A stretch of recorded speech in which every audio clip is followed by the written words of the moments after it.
Sorry, that cut off there. My phone ran out of storage. But yeah, so this is their first vacation that they're actually allowed to take, finishing their cancer treatments and things like that. And then in November, they're going to be going on a family trip for a few weeks. So I feel bad that like they're going to be gone for part of October and September off having fun, and then they'll be back for some of September. And technically, the only month that's available where nobody has anything going on is October. But then in November, this person's going to be going somewhere else. So it's a lot of travel and obviously money. So I do feel bad about it. Um, I would wait until the new year. However, with how things are going in the States, I don't even know what it's going to be like come October. Uh, Honestly, summer is already so busy that there's just no time. So, possibly October.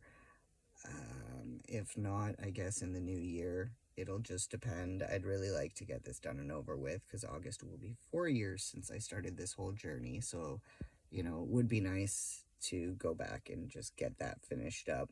But unfortunately, money, time, availability of folks who can help out by either going with me or helping with my wife and son while I'm gone is sometimes difficult to find, and I know that a lot of people find it difficult to have somebody come with them. There isn't always somebody available that would be able to take that kind of a journey with you for that extended period of time, and the money as well. But I'm gonna figure it out. We'll see what happens. I know the person who is supposed to be coming to care for me does immensely care about me and this part of my life, and that it would not be something that would be a big bother. I know that it would probably be a little bit of added stress and tiresome, but I also know that this person wouldn't want me to have those feelings and push anything off unless there was an emergency. So, you know, that's something we're looking the date and things like that. Also, I want to bring up because last time that I went, I used Hope Air. Hope Air is in Canada. If you have an OHIP cover, if you have a provincially healthcare covered surgery, regardless of if it's in Canada or not, you can go to hopeair.ca. Sorry. And you can fill out an application form to see if you are eligible for funding for travel and accommodations and things. When I went to Austin, I had 5 nights covered at a hotel, and then I had my flights there and back covered for myself and my caregiver, and I got an $80 Uber Eats voucher and an $80 Uber voucher for rides to my appointments. So that was good. That helped out a lot.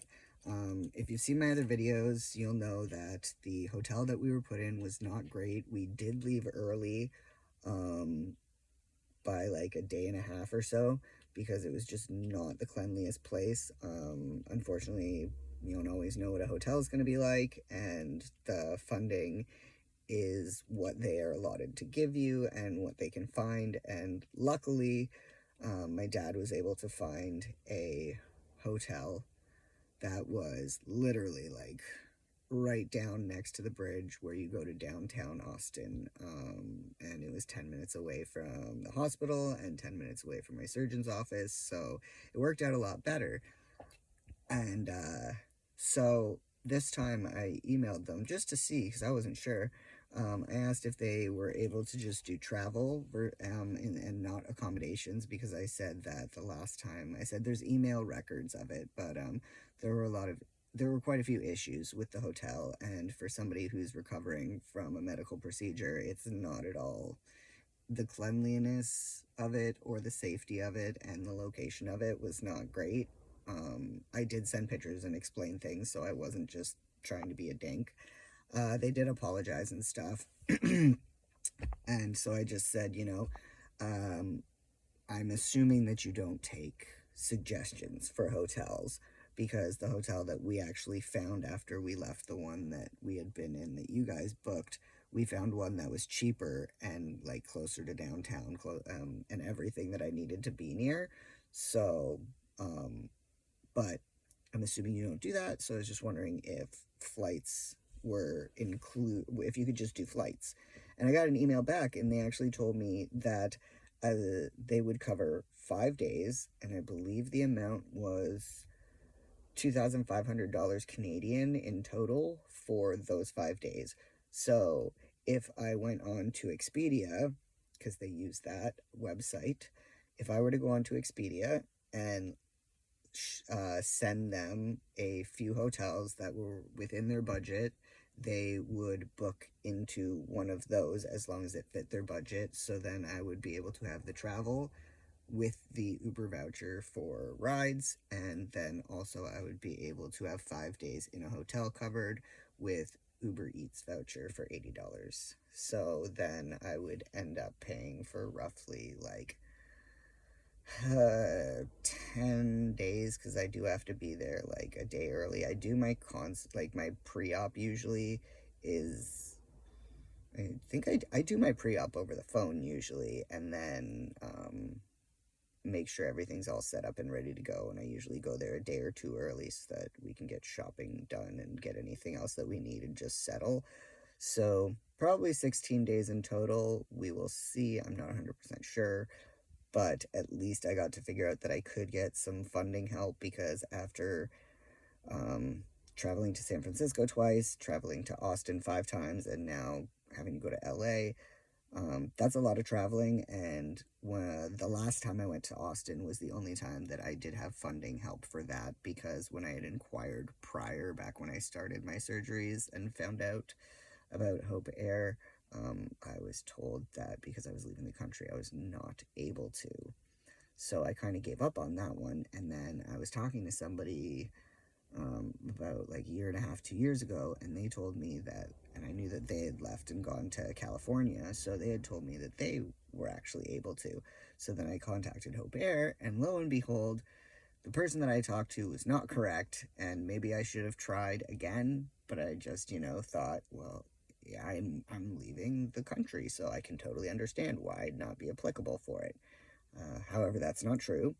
So if you are somebody who is going through a surgery that is covered by your provincial health care, and if it's in Canada, outside of Canada, and like I said, that surgery is funded, then you can contact Hope Air, and they should be able to help you. I will say that if you do have the income where you could pay for your accommodations and things yourself, then they probably will not help you out in that way. But for folks who have trouble affording the travel but need to have medical attention, that's pretty much what they're there for. And myself being somebody who is low income, disabled both medically and legally, I do not work. My wife is the only one who works, so we are considered low income, and therefore that is why I did receive that funding, just in case anybody thinks that maybe I just took the funding because I wanted to take the funding. I don't think you guys would. However, you never know. There are some people who would be like, oh, yeah, he probably just took the funding and whatever, because everybody tends to believe the opposite of what's true online, or if you seem to be getting somewhere, being able to do something, some people think that you have money, but sometimes people don't know that you've either borrowed a shit ton of money and you owe a lot, or that you actually don't have your own personal income, or you're unable to work, or whatever it may be. So I like to share that information just because I know I'm not the only one. And even people that do have a really good income sometimes can't afford it. So, I wouldn't even say don't do it if you do have a decent income. Give it a shot. Why not? If you do need that help, it is there for that. So, yeah, that's hopeair.ca. You can check that out. And I think that's about it. I'm going to cut that off here. I know that this will be 2 parts. Everybody knows that I don't edit my videos, so this will probably be 2 parts. And y'all will just maybe have to watch both if you want to hear everything. If anybody wants to message me on Instagram at trans_fellas to maybe give me some pointers on how to put videos together. I have my cell phone, but I don't really use, like, I have a computer, but I don't use it much. But yeah, if you wanted to let me know how to do that so that I don't annoy you guys by doing this sometimes when my phone randomly decides it's full, that'd be cool. But yeah, anyways, I will talk to everybody later, and if anybody who watches my videos is in LA, like, feel free to hit me up on Trans Fellas or here. I would definitely like to meet a couple people, maybe. I know that there's one buddy that I've been following on YouTube and Instagram for a really long time. One of the, like, guys I started watching when I first came out, and he lives in LA, and I think that I might be able to finally go meet him. And, like, he's just super chill, never had an issue with him, and fuck, like, at least 11 years I've been talking with him and following him for longer. So yeah, I'm kind of stoked if we might be able to see each other, because last time when I was in San Francisco, obviously San Francisco is not close to LA, so that wasn't doable. But yeah, if I end up in LA, then I'll just say I'm gonna try to come visit you, Emery. I'm gonna try to come see you, and hopefully you're available and we can chill. But anyhow, I'll talk to everybody later. Hope you all have a fantastic week, and we will talk soon. Peace.